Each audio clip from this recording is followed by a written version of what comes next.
Irmãos, foi como eu falei, foi uma grande dificuldade para nós estarmos aqui.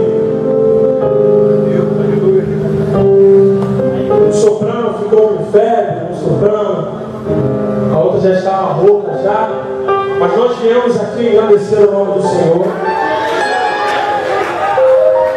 E assim que nós chegamos aqui, nós já estamos também com o baterista lá no Campo Grande, mas não sei qual motivo ele não apareceu.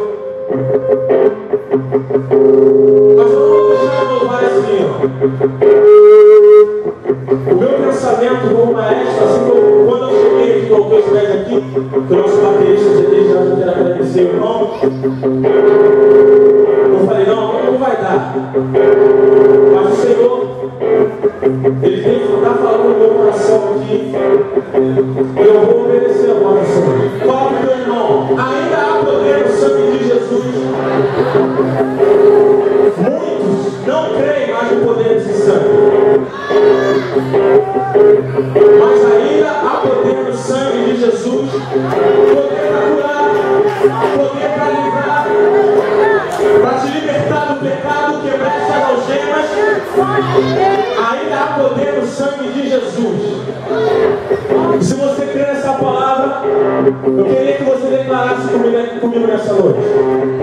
Diga assim: eu sou cuidado pelo sangue do Cordeiro da Cruz. Sou cuidado pelo sangue do Cordeiro da Cruz. Eu sou cuidado pelo sangue do Cordeiro da Cruz. Eu sou cuidado pelo sangue do Cordeiro da Cruz. Eu sou soldado de Cristo, comandante Jesus. Eu sou soldado de Cristo, comandante Jesus. Eu sou soldado de Cristo, comandante Jesus. Eu sou soldado de Cristo, comandante Jesus.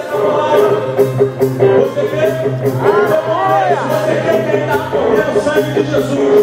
No crê, Jesus tem lá poder. Amém?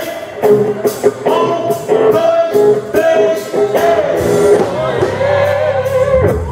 Dá para ser melhor. Dá para ser melhor. Prepara. Vai adorando, tem que ser a sua autoridade. Debaixo da unção, porque enquanto você orar, a glória completa em terra. Amém? Então prepara. Adora a glória do Senhor. No 3, 1, 2, 3, mais uma vez. Prepara que nós estaremos no meio por terra em nome de Jesus. Em nome de Jesus. Vai, 1, 2, 3.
igreja.